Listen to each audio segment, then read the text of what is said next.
Assalamualaikum sahabat misteri. Di sini saya Bang Simo akan menceritakan pengalaman nyata yang saya alami ketika menangani seseorang yang terkena ilmu santet. Di sini klien saya berasal dari Lampung bersama dengan suaminya mendatangi rumah saya yang sebelumnya di situ dia sudah berkoordinasi dengan saya bahwasanya istrinya Mas Dedi itu mengalami gejala-gejala yang aneh di dalam kehidupannya selepas melahirkan anaknya. Di situ dia tiba-tiba suaranya itu hilang. Jadi sangat kecil sekali. Kalau berbicara sama dia itu tidak bisa jelas. Dan juga badannya kurus sekali. Bahkan di situ ketika naik ojek ke tempat saya, di situ dibopong oleh suaminya. Jadi sangat kurus sekali badannya. Di situ istrinya Mas Dedi menceritakan kepada saya bahwasanya di situ istrinya mimpi mendapat petunjuk diobati oleh anak kecil, karena di waktu itu memang saya itu belum beristri, hanya diberi air putih dan di situ bisa sembuh. Jadi ada isyarat batin. Dan kebetulan suaminya itu Mas Dedi namanya, itu murid saya. Singkat cerita, di situ mendatangi saya dan setiap malam saya obati kurang lebih selama 7 malam berturut-turut. Dan di dalam setiap pengobatan, alhamdulillah, walaupun tidak mendapatkan petunjuk tentang ramuan obat yang saya dapat, namun di dalam doa itu perlahan-lahan istri dari Mas Dedi itu mengalami perubahan yang lebih baik. Hal penyakit yang paling berat yang saya alami ya saat itu ketika menangani istrinya Mas Dedi. Keluhan istrinya Mas Dedi itu suaranya itu hilang. Lalu yang kedua, di situ dia itu makan normal seperti orang biasa. Namun di situ yang di luar akal orang pada umumnya, di situ istrinya Mas Dedi itu beraknya 1 bulan 1 kali. Itu pun kecil, paling sebesar kelereng, dan itu juga ada darahnya. Namun yang menjadi pertanyaan juga, di situ perutnya pun normal. Perutnya normal, tidak membesar gitu. Yang saya juga heran lagi, kemana sisa-sisa makanan, sampah-sampah itu, kok bisa tidak ada buang hajat yang seperti orang normal gitu. Di 1 bulan buang kok cuma 1 kali, kok kecil banget. Nah, di situ setiap malam saya obati dan memang di situ banyak sekali gangguan-gangguan yang dia alami. Sebelumnya di situ sudah ditangani oleh dokter, dan dokter di situ angkat tangan, tidak mampu untuk mengobati, dan juga sempat dibawa ke Bomoh itu dukun atau orang pintar, ke pelosok yang katanya memiliki ilmu untuk pengobatan, dan di situ juga tidak ada hasilnya. Kalau di dalam medis, penyakit yang kalau di dalam medis penyakit yang diderita oleh istrinya Mas Dedi itu organ. Kalau menurut penuturan dokter, di situ organnya itu, organ perut itu sudah tidak berfungsi atau lengket. Jadi di situ tidak maksimal berfungsi, hanya 20%-nya berfungsinya. Jadi karena memang ini kasus yang cukup unik yang saya tangani, mengobati sandat yang bagi saya berat, itu saya usahakan semaksimal mungkin setiap malam. Bahkan pengobatan itu paling tidak saya melakukan pengobatan kepada istrinya Mas Dedi itu sekitar 2 jam. Itu pun nanti ada pasien yang lain. Sewaktu itu ketika sekitar 2 kali pengobatan, 2 kali pengobatan, di situ saya kan masih tidur. Saya masih tidur. Istrinya Mas Dedi sudah bangun. Dan saya itu mendengar orang wanita itu telepon. Jadi saya pikir sini tidak ada, masa ibu saya telepon, nggak mungkin. Suaranya kan suara ya masih muda, orangnya masih muda, siapa yang telepon? Saya pikir saya kan begitu. Terus saya kaget, terus saya bangun, tuh kok sudah bisa bicara gitu, saya bilang tuh. Ya alhamdulillah sudah sembuh. Di pita suaranya sudah kembali normal, alhamdulillah.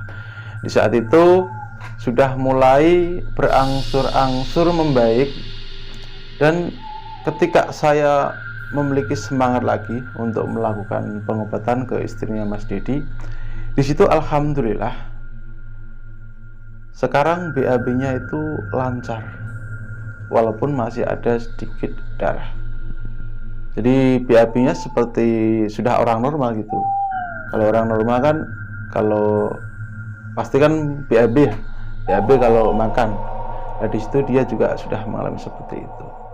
Jadi tidak 1 bulan BAB 1 kali sebesar kelereng, itu sudah alhamdulillah sudah sembuh di saat itu. Lalu di situ ada satu ganjalan lagi yang masih dipertanyakan oleh istrinya Mas Dedi kepada saya. Mas Dato, Bang Simo, di dalam perut saya ini kok semacam masih ada kayak sekepalan di sini gitu.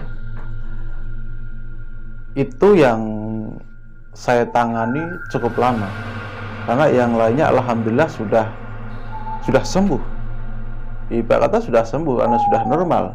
Hanya satu saja yang masih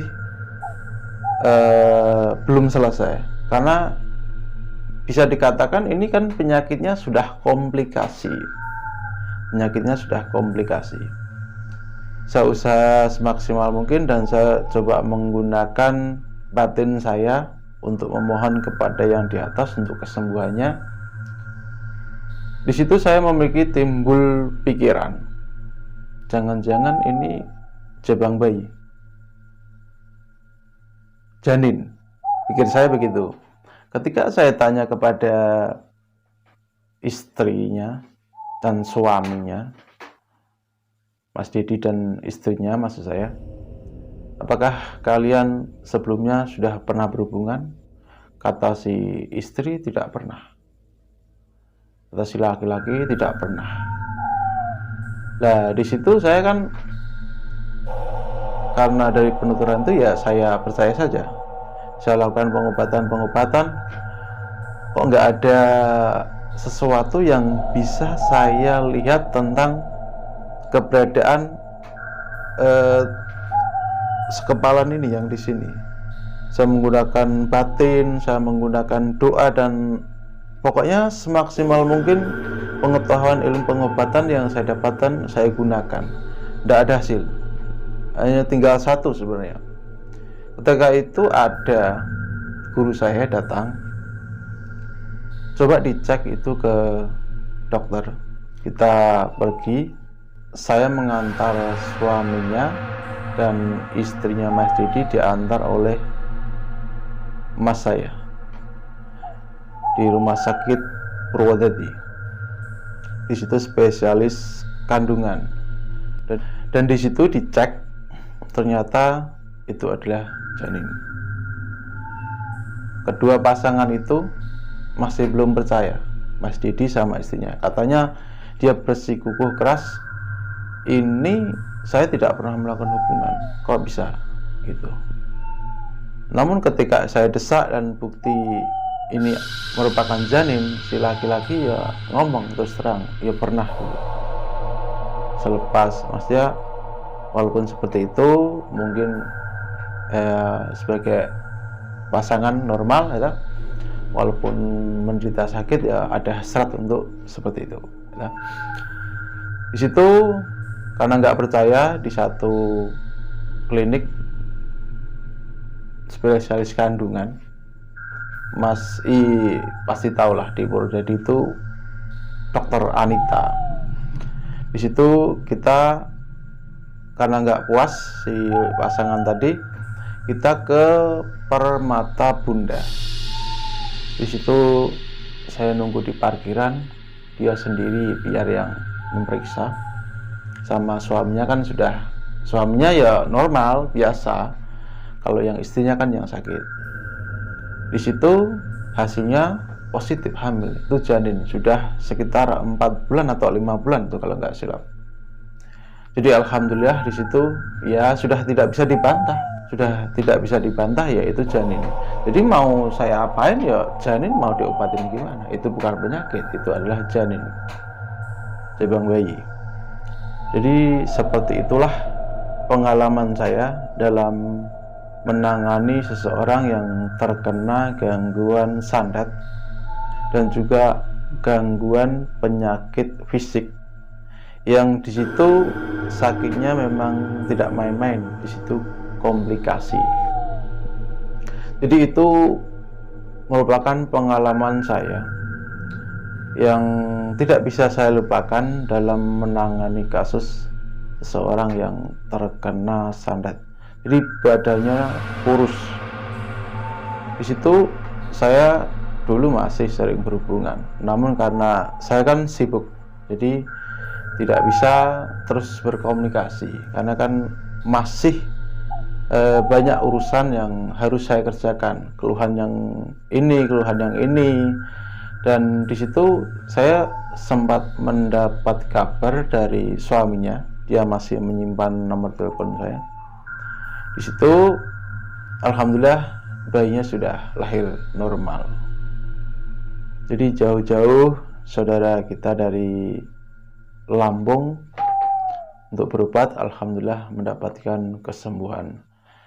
Jadi itulah pengalaman nyata saya dalam menangani santet yang lumayan sadis santetnya, sampai membuat targetnya tersiksa seperti itu.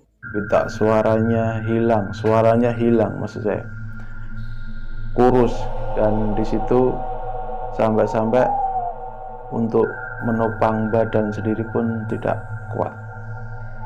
Jadi bagi sahabat misteri untuk selalu mendekatkan diri kepada yang di atas dan membaca doa sebelum tidur, karena memang santet itu bekerja waktu malam hari.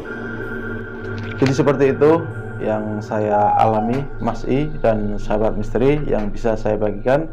Akhir kata dari saya Bang Simo dan Mas I, Assalamualaikum warahmatullahi wabarakatuh.